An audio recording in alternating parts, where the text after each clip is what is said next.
Somewhere in the archives of a county hospital that is no longer standing, there exists a set of intake logs for a ward that was never officially opened.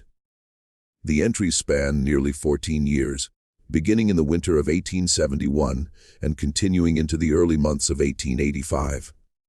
They are written in careful copperplate hand, listing the names of 43 patients admitted under the care of a single physician. What makes those records unsettling is not the names themselves. It is the column adjacent to them, the one marked discharge date, which for 31 of those 43 patients was left entirely empty, not marked deceased, not transferred, not escaped, simply blank. For decades, those ledgers remained in the basement of a former county building in upstate New York, unread and uncatalogued, bundled beneath the papers of a man whose medical license had been quietly surrendered without public hearing in the spring of 1885. His name was Dr. Elias Galt, and if you had asked anyone in the village of Harwick Hollow during those years what kind of doctor he was, they would have told you without hesitation that he was the finest physician in the county. A man of extraordinary gifts, devoted above all else to keeping his patients alive. They were right about that last part. Before we continue with the story of Elias Galt and the ward that time forgot, if this is your first time here, welcome to Liturgy of Fear. Subscribe now and hit the bell so you never miss a story like this one.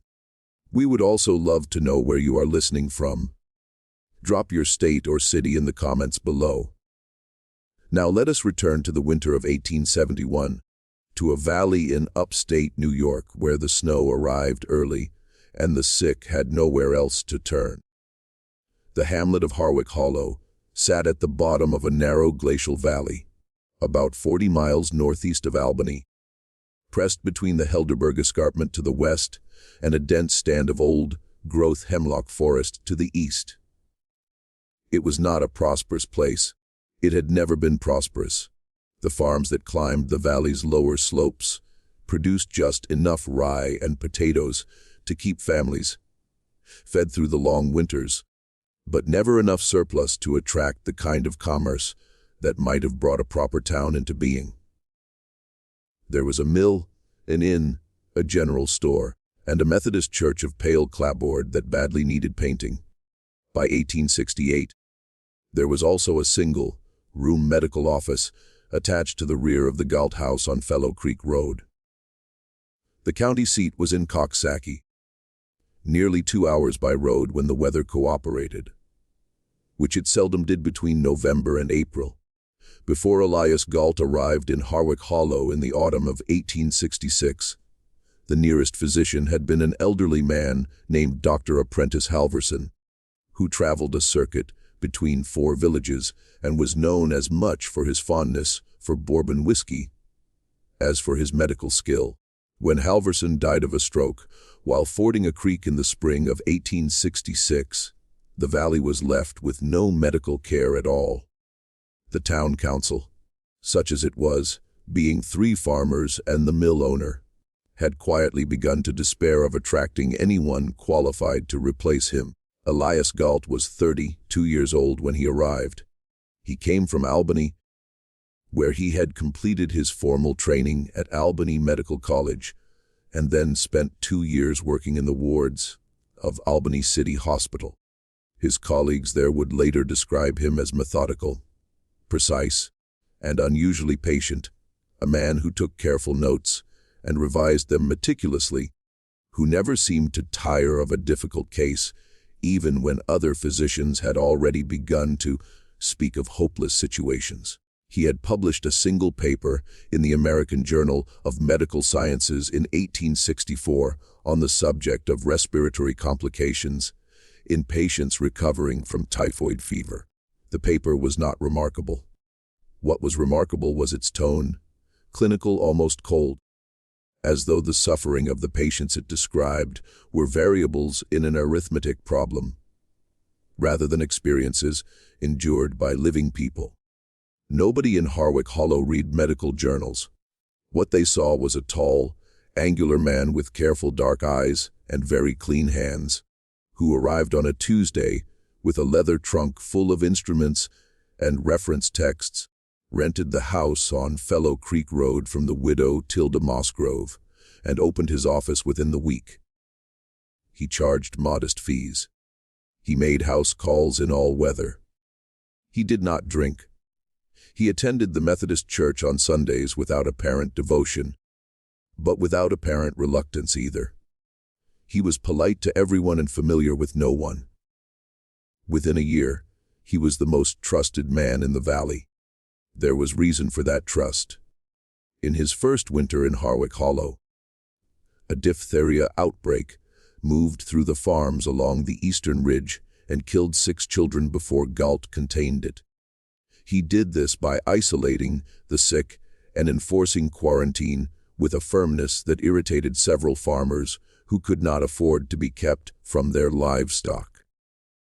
He administered treatments, some of them drawn from European literature that had not yet reached standard American practice, that appeared to slow the disease's progression in at least 3 cases where death had seemed inevitable. The children who survived became a kind of testament. Their parents spoke of Galt with a reverence that the Methodist minister found slightly uncomfortable.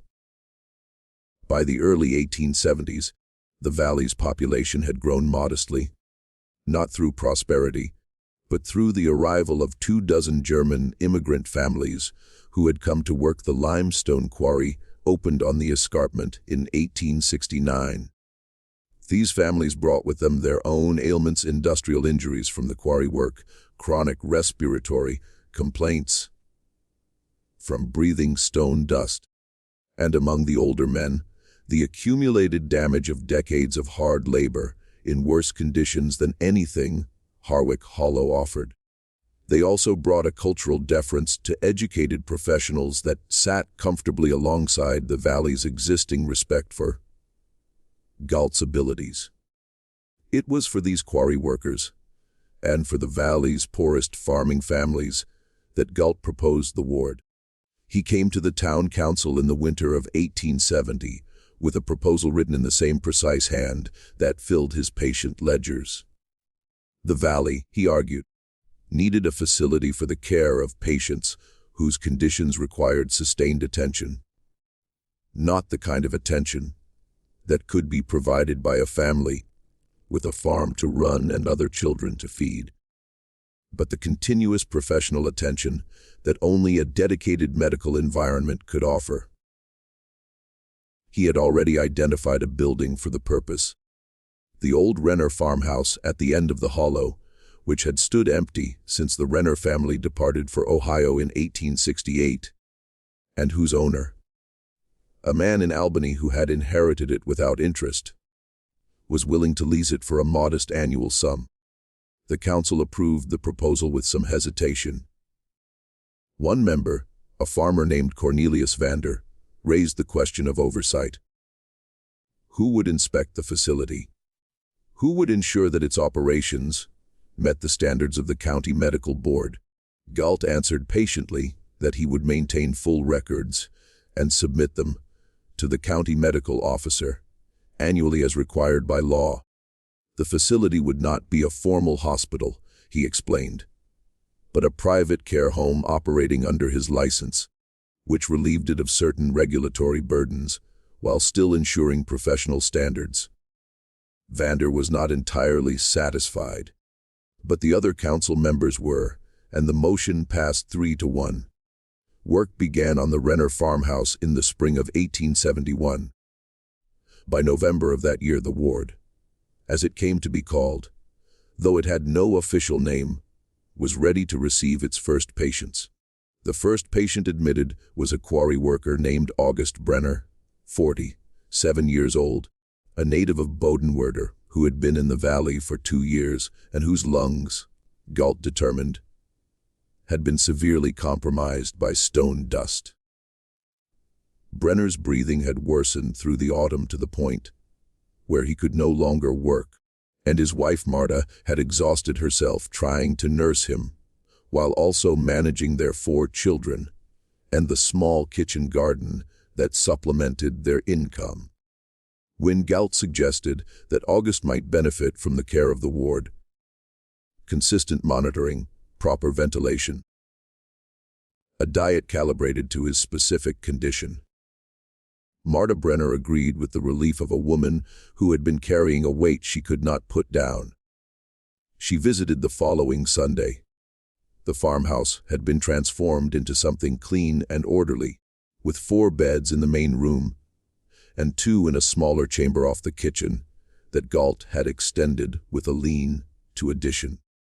There were linen curtains on the windows, a wood stove that kept the air warm and dry, and a smell that Marta associated with the hospitals she had glimpsed in Bowden as a girl.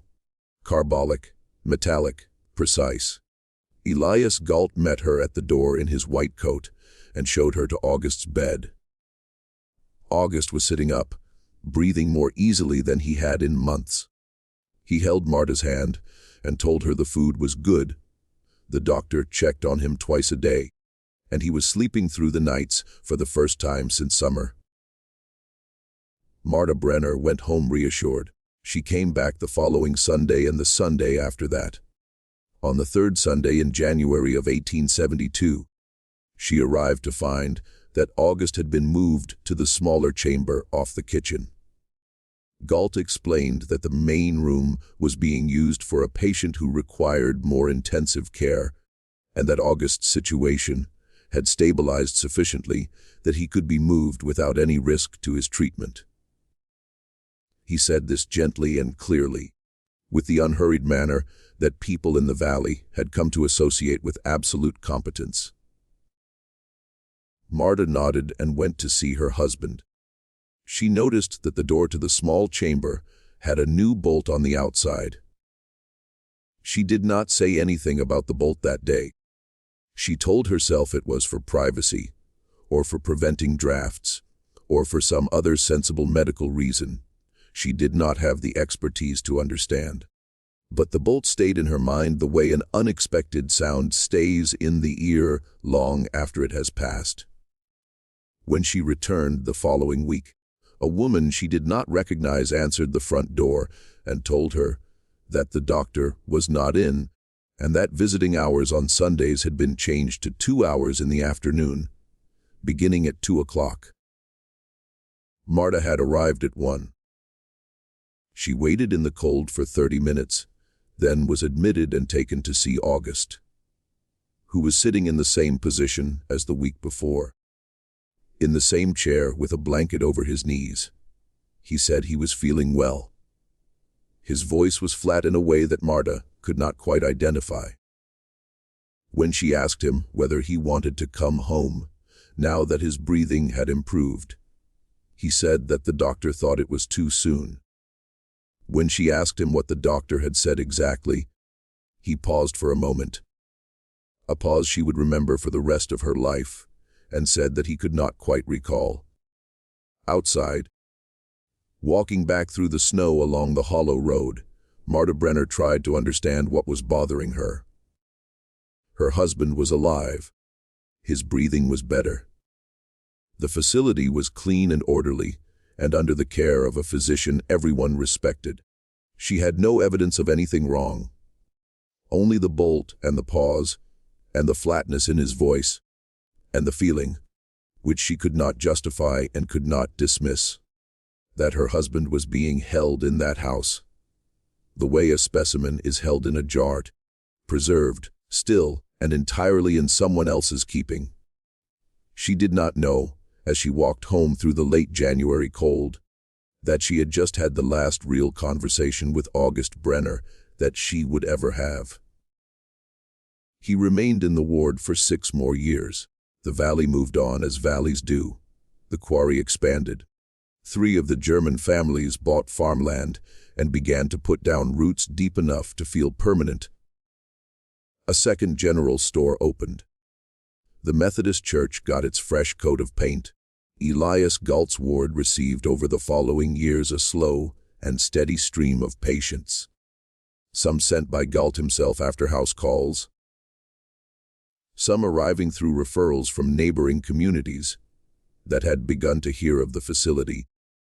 One or two brought in family carriages by relatives from as far as Albany who had been told by someone who knew someone that Galt could manage conditions other physicians had given up on. The ward expanded. By 1875, Galt had added a full second story to the Renner farmhouse and enclosed the lean-to into a proper wing. A woman named Theodora Kepler, who had trained as a nurse at a hospital in Utica and come to Harwick Hollow to care for an aging aunt, was hired as the ward's only regular staff besides Galt himself. Kepler was efficient and quiet, and told anyone who asked that the work was satisfying and that Dr. Galt was an exceptional physician. She said this without warmth, in the same careful, uninflected way that Galt himself spoke about nearly everything. Among the families whose relatives had been admitted to the ward, there was a layer of unease that grew slowly, the way ice grows on a still pond. You cannot see it happening, but one morning you step on what you thought was water and find it solid beneath your boot. Marta Brenner was not the only wife or daughter or son who had noticed something they could not name. Karl Frauer, whose father Otto had been admitted in the spring of 1873 for a severe infection of the lower leg, following a quarry accident, found that his father's improvement, which Galt reported regularly and in detail, never seemed to translate into any actual prospect of discharge. Each time Karl asked when his father might come home, Galt would describe another complication, another phase of treatment that needed to run its course, another risk of relapse that it would be irresponsible to ignore. The explanations were always plausible. They were always delivered in the same calm, methodical voice, and they always ended with Karl Frauer walking back down the hollow road, feeling vaguely foolish for having asked. There was also the question of the records. When a patient died in the ward, and some did die, the very old, the very ill, those whose conditions had progressed too far even for Galt's treatments to arrest. Galt filed death certificates with the county as required, and these were duly recorded in Coxsackie. But the certificates were filed in batches, sometimes months after the actual death, and the causes listed were invariably the patient's original presenting conditions, lung disease, septic infection, heart failure. No county medical officer had ever visited the ward to inspect its records or its conditions. This was not in itself suspicious. County medical oversight in rural New York in the 1870s was in practice nearly non-existent. But it meant that Galt's intake logs and his discharge records, the ones with the blank column, existed only in his own files in the farmhouse at the end of the hollow. In the summer of 1876, a circuit preacher named Absalom Crane came through Harwick Hollow on his annual tour of the valley communities. Crane was not a remarkable man in most respects, but he was observant, and he had been through the valley in each of the previous 6 years, and he noticed things that had changed and things that had not. He noticed that the old Renner farmhouse was considerably larger than it had been on his last visit. He noticed that there were more chimneys now, and that the curtains in what appeared to be upper-story windows were always drawn. He noticed that when he asked at the inn that evening about the facility at the end of the hollow, the innkeeper, a blunt-spoken man named Peter Schuyler, paused before answering in a way that struck Crane as deliberate. "It's the doctor's place," Schuyler said finally. "Galt's work. It does good work." Crane asked. Schuyler looked at him steadily. "People go in," he said. Crane waited. "They don't often come back out," Schuyler said, and then turned away to wipe down the bar and did not say anything more on the subject. Crane sat with his supper and thought about what Schuyler had said. He thought about it for the rest of his circuit, and when he returned to Albany in the fall, he mentioned it almost as an afterthought over dinner with a colleague. to a man named James Algate, who was a reporter for the Albany Evening Journal and who collected unusual observations the way other men collected stamps. Algate wrote nothing about it immediately, but he kept the name Elias Galt and Harwick Hollow, and he began quietly and without hurry to make inquiries. It took James Algate the better part of 2 years to assemble enough information to feel that he was looking at something real, rather than a collection of disconnected complaints and rumors. He was a careful reporter, careful enough that he had learned through painful experience the difference between a story and a grievance, and the consequences of mistaking one for the other. So he gathered slowly. He obtained through the county clerk's office in Coxsackie the death certificates that Galt had filed between 1871 and 1878. There were 11 of them. He compared them against the intake records. He had been able to reconstruct, partially through interviews, with families of admitted patients. The math was troubling. He could identify through those interviews at least 20. 8 individuals who had been admitted to the ward during that period. 11 had death certificates.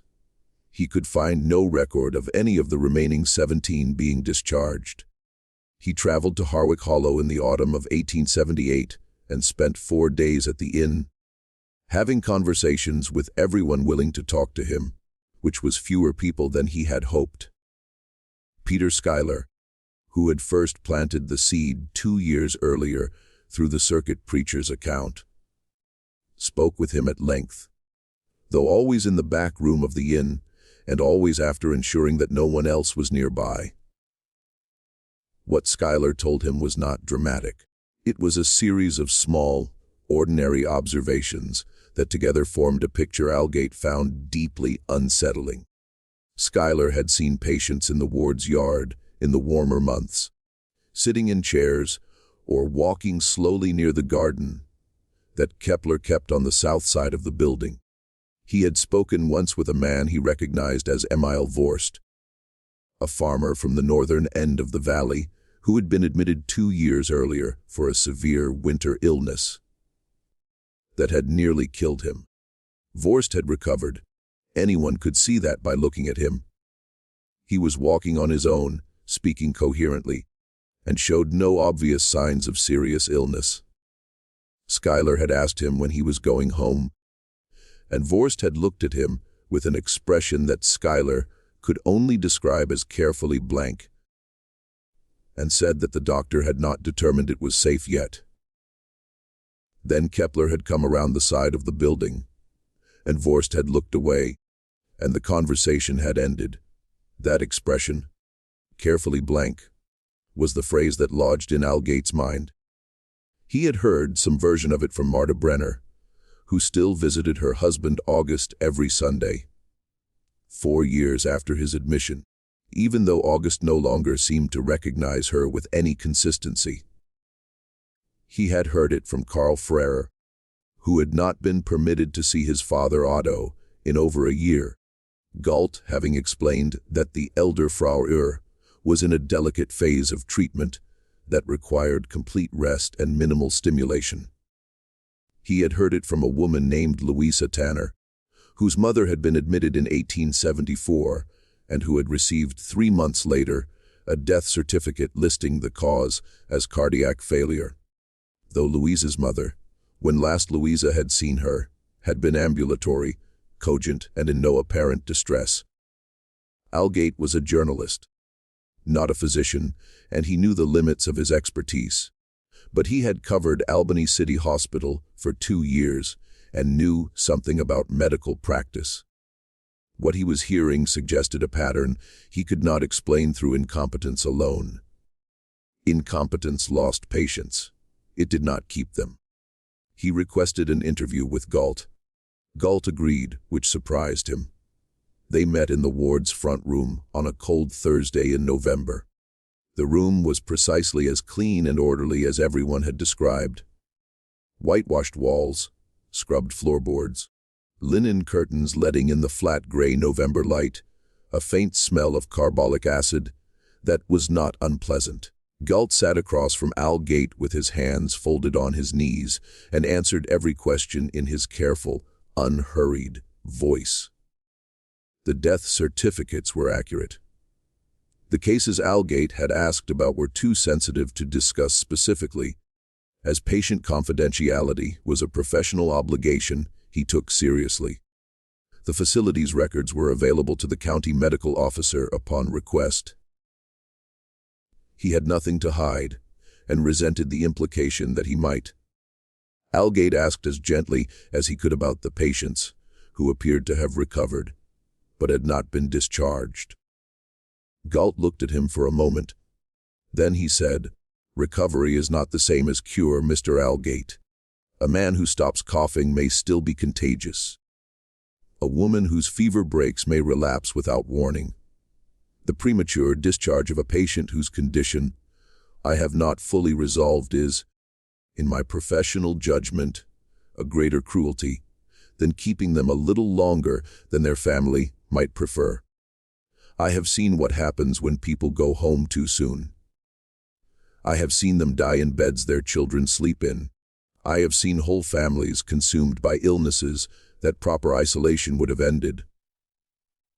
What I do here is not comfortable, but it is correct. It was a perfectly reasonable answer.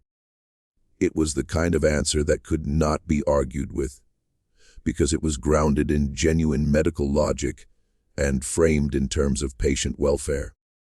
Al Gate left the ward that afternoon without having found a single thing he could point to and say, "This is wrong." He had only the feeling, persistent, cold, specific, that he had just been managed very skillfully by a man who had a great deal of practice at it. He returned to Albany and began writing the only kind of story he could actually write, not an accusation, but a question. The article appeared in the Albany Evening Journal on the 14th of February, 1879. It was careful, measured, and deeply unsettling to anyone who read it closely. Al Gate did not accuse Galt of any crime.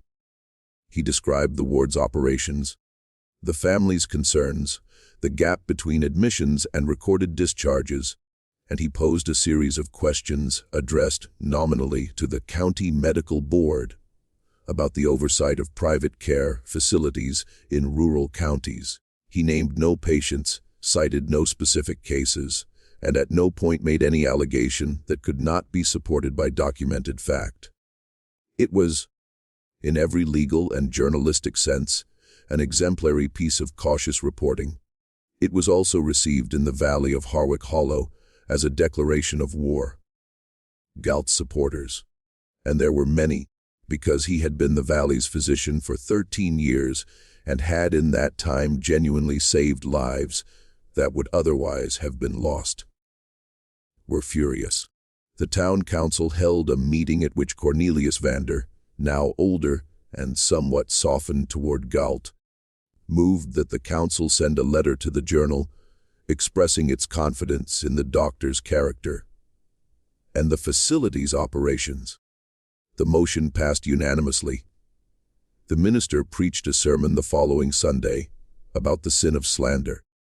3 of the German families whose members were not patients at the ward circulated a document signed by 40. 2 residents vouching for Galt's professional conduct. Marta Brenner did not sign it. Neither did Karl Frerer. There were 4 or 5 others, quieter, less willing to draw attention, who also did not sign, and who in the weeks that followed the article's publication found themselves the subjects of a kind of social pressure that was not quite ostracism but had much the same practical effect. The valley had decided what it believed, and it believed in Elias Galt. And those who did not were an uncomfortable presence in a community that had organized itself around his competence for over a decade. But Al Gate's article had also been read in Albany, where it reached the desk of the State Medical Board's administrative secretary, a man named Horace Delarue, who was methodical in his own way and who took seriously his obligation to follow up on credible complaints about licensed practitioners. Delarue wrote to Galt requesting a formal submission of patient records for the preceding 5 years. The letter was politely worded and framed as routine administrative procedure. It arrived at the Galt house on Fellow Creek Road in the 3rd week of February. What happened next is documented only indirectly.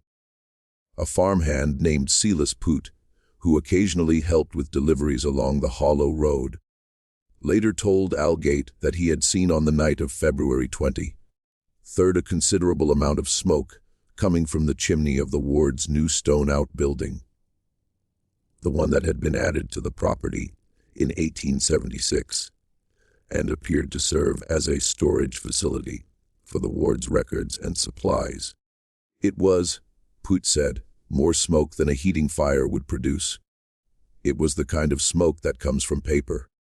3 weeks later, Galt submitted to the State Medical Board a set of records that covered only the years from 1876 to 1879, and that showed for that period 19 patient admissions and 19 corresponding discharges or death certificates. The records were clean, legible, and internally consistent. Delarue reviewed them, noted no immediate irregularities, and filed them. For the moment, the inquiry stopped, but something else had begun, because among the families who had read Galt's article and who recognized themselves in the questions it asked, without naming them, there was a slow crystallization of purpose.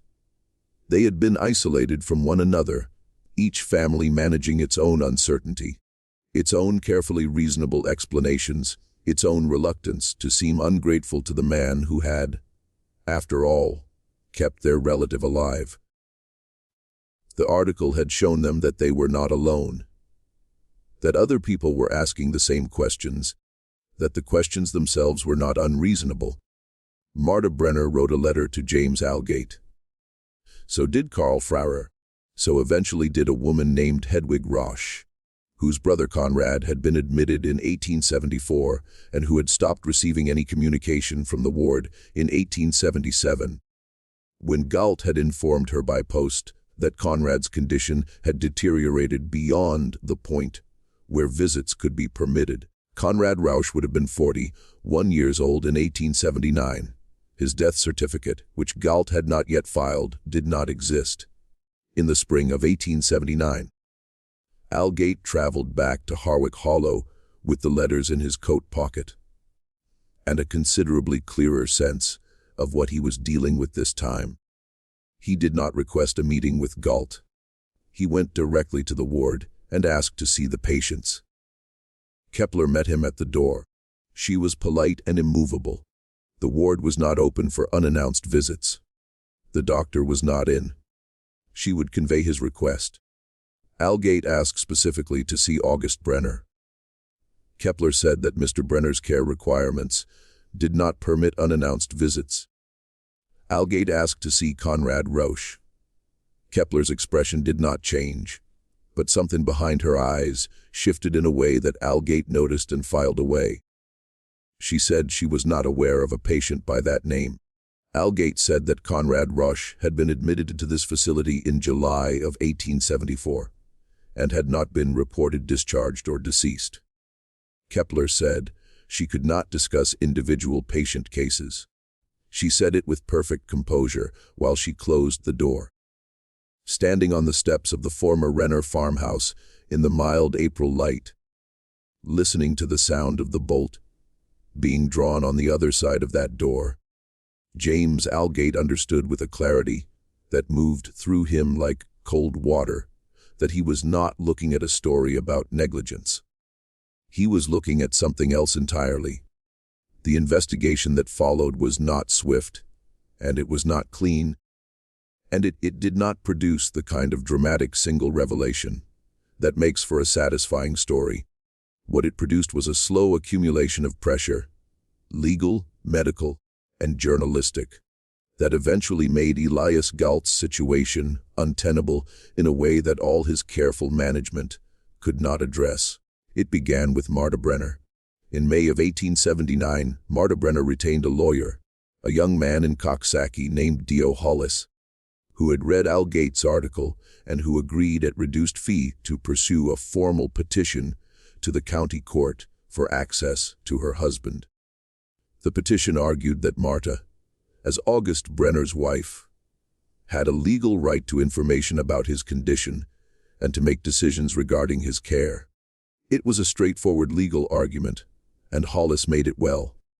The county judge, a cautious man named Orville Strang, who was aware of Galt's standing in the community and disinclined to create controversy, nevertheless signed the order in June because he could find no legal basis for refusing it. Galt's response, submitted through his own lawyer in Albany, was to present August Brenner's condition as one of severe mental deterioration. The result, he claimed, of the original lung disease's impact on August's neurological function. He submitted a medical report in his own hand describing a man who was no longer capable of self-directed action or coherent communication, and who required continuous institutional care for his own safety and the safety of others. He argued that Marta Brenner's visits, far from benefiting August, were causing him distress that set back his treatment. Judge Strang appointed a neutral physician from Albany, a man named Dr. Francis Cleary, to evaluate August Brenner's condition and report to the court. Cleary visited the ward on a Tuesday morning in August of 1879. He was accompanied by a county constable, which Galt had not been informed would be the case, and which Kepler, meeting them at the door, had no legal basis to refuse. Galt himself was not present. He was at his office on Fellow Creek Road.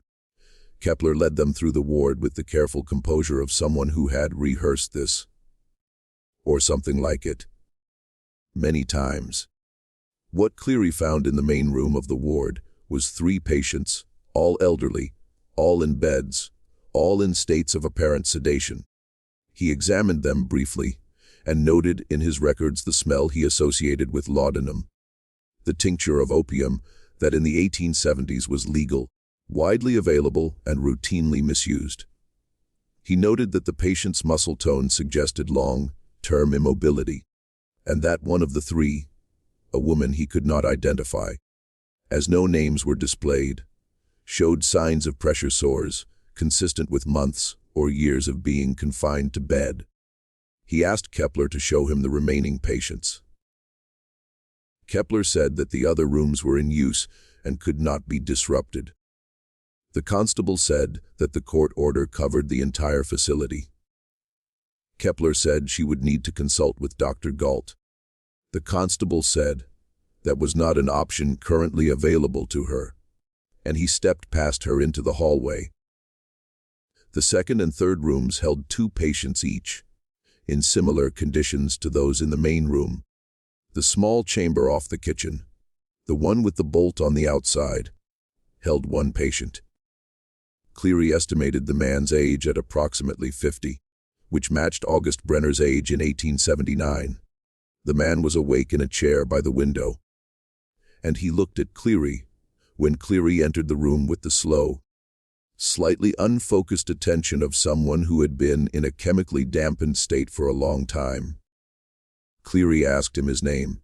The man said, after a pause, that his name was August. Cleary asked him what month it was. August looked out the window at the summer light, then back at Cleary, and said he did not know. Cleary asked him if he wanted to go home.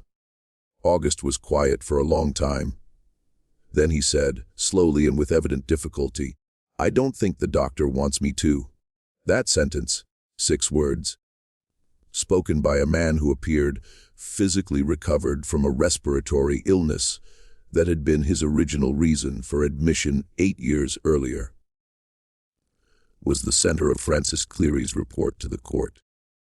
The report concluded that August Brenner showed no signs of active disease requiring institutional care, that his cognitive impairment appeared consistent with prolonged administration of sedative compounds, rather than neurological disease, and that his retention in the facility was, in Cleary's professional opinion, medically unwarranted.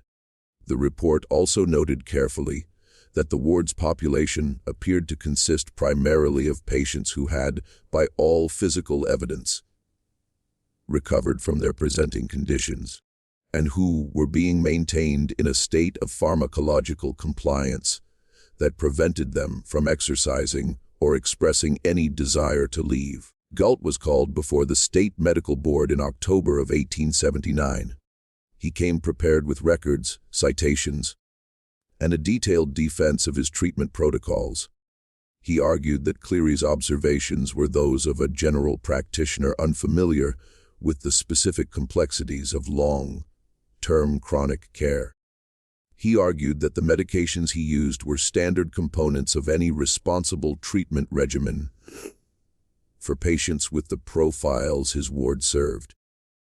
He argued that Marta Brenner's petition was the product of a misunderstanding about the nature of her husband's condition, amplified by irresponsible journalism. He was persuasive. He had always been persuasive, and the board in 1879 was not equipped to act decisively on what it had, a pattern of suspicious evidence rather than a single clear crime. But they kept watching, and in the watching, more came out. Hedwig Roche finally demanded a formal accounting of her brother Conrad.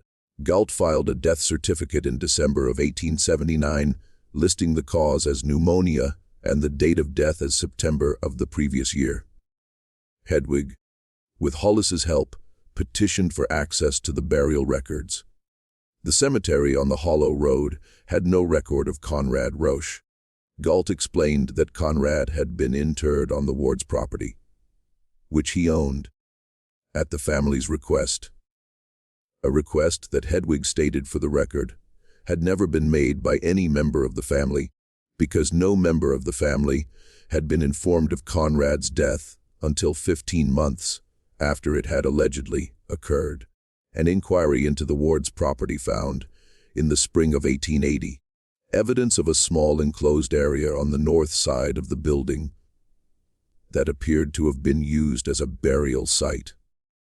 It contained the remains of at least 4 individuals. 3 were eventually identified through the painstaking work of matching physical characteristics against intake records.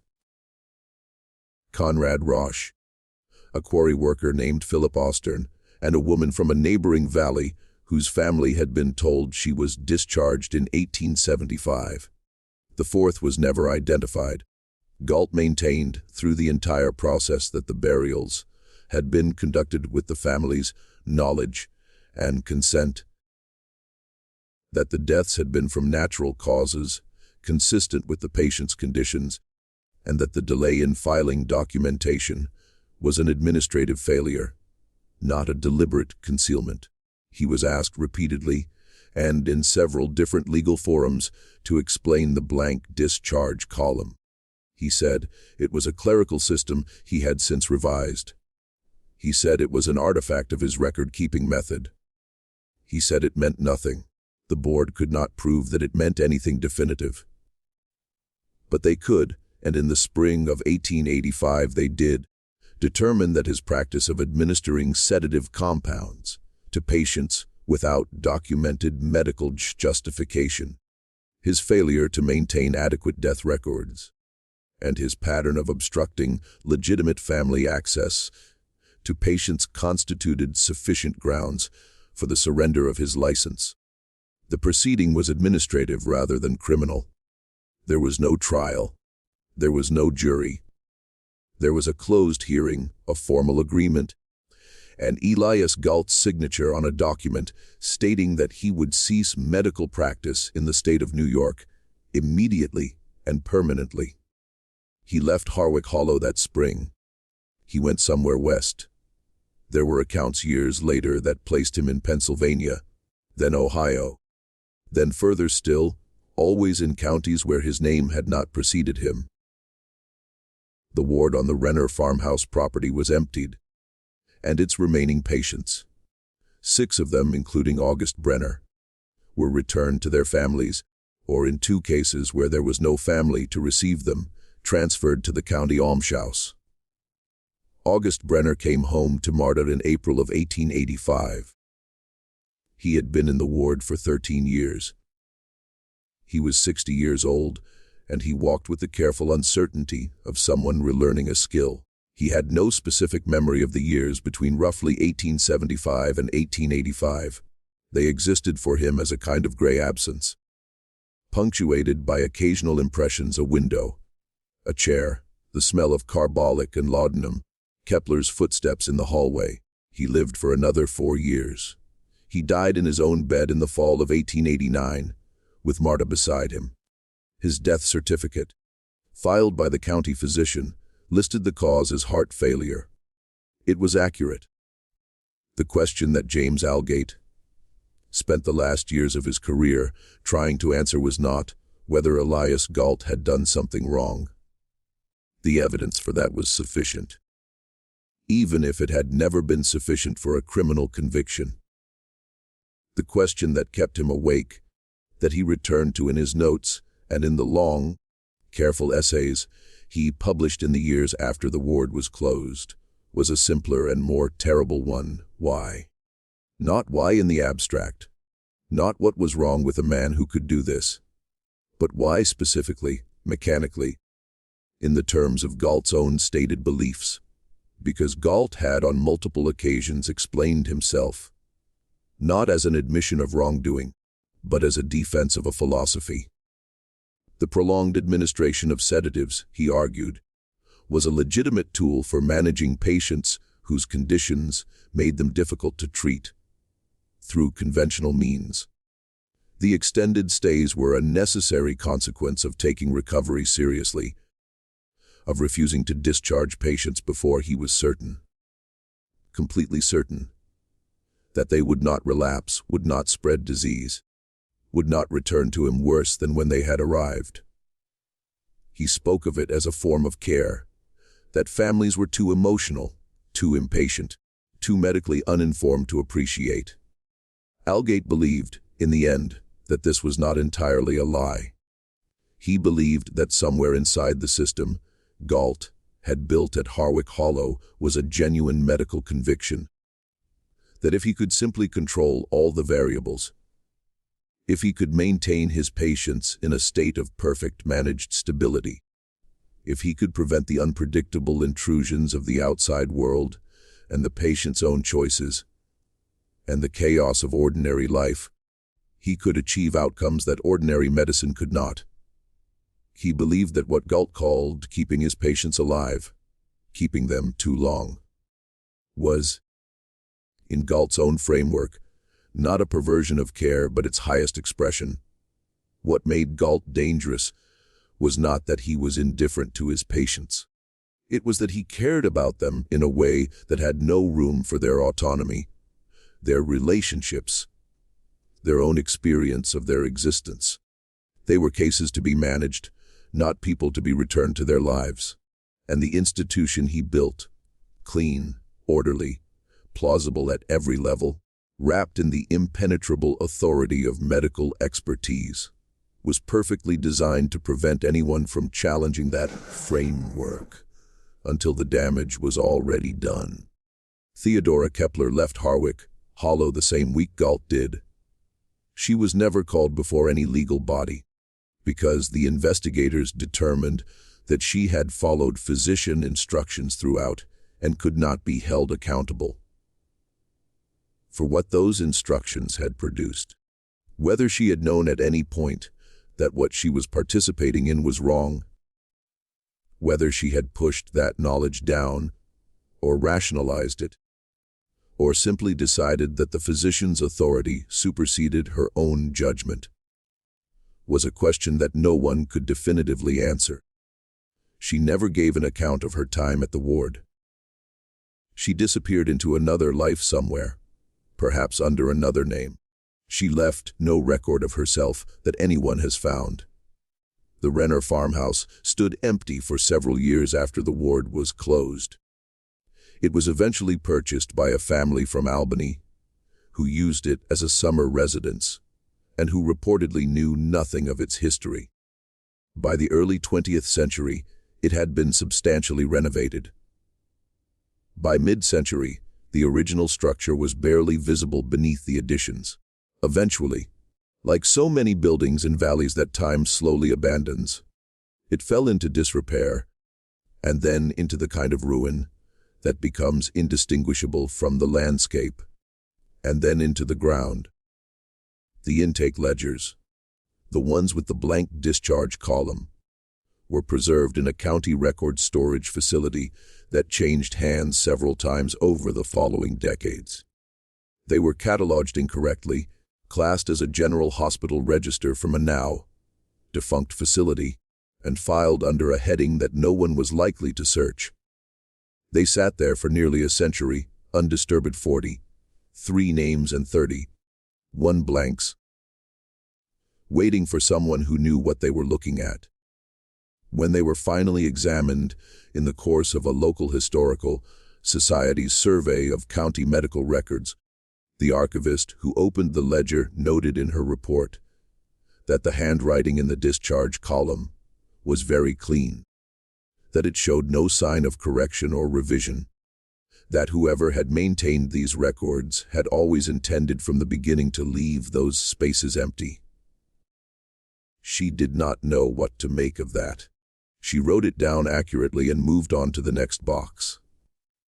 Some questions, it turns out, are answered not by revelations, but by the slow, patient accumulation of things that cannot be explained away: the blank column, the bolt on the outside of the door, the careful smoke from the outbuilding chimney on a February night, the 6 words of a man who had been kept alive carefully, methodically, professionally kept alive for 8 years, past any medical necessity, sitting in a chair by a window, with the summer light coming in, saying that he did not think the doctor wanted him to go home.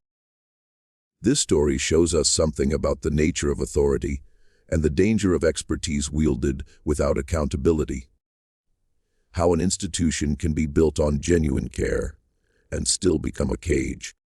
How a man can dedicate his life to a principle and use that principle to justify things that should never have been permitted.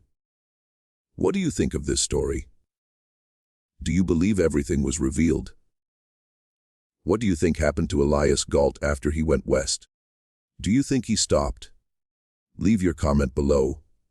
If you enjoyed this story and want more dark histories like this one, subscribe to Liturgy of Fear.